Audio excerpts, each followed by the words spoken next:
In today's video, I'm going to teach you how to cancel your Pandadoc account. Whether you're seeking to review your current subscriptions or simply want to part ways with this service, understanding the steps to cancel your account is essential.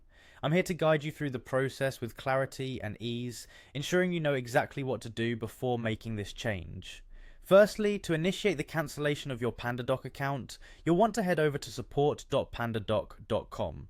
This is the main hub where you'll find all the customer support services that Pandadoc offers. It's always a good idea to have everything ready before you begin, like your account details and any correspondence from Pandadoc, as these might be required during this process. Once you're on the support page, you have two primary options to request the cancellation of your account.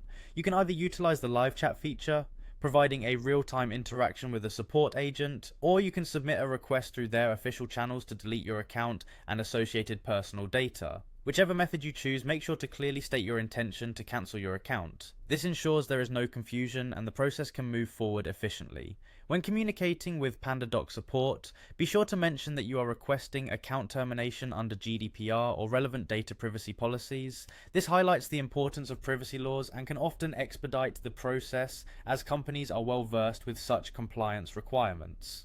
Now, let's move on to some important notes regarding the cancellation. One crucial thing to remember is to make sure you cancel before your renewal date. This helps you avoid being charged for another period that you do not intend to use.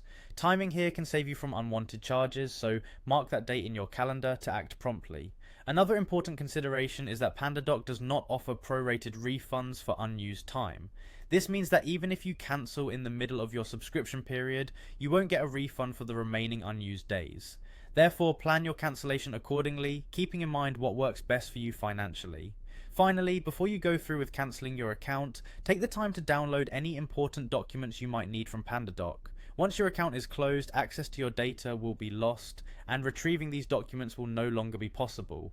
And there you have it. By following these steps and considering these additional tips, you'll be able to cancel your Pandadoc account smoothly and with full knowledge of what the process entails. If you have any queries or need further assistance, don't hesitate to reach out to Pandadoc support. Thanks for watching and be sure to stay tuned for more helpful tutorials.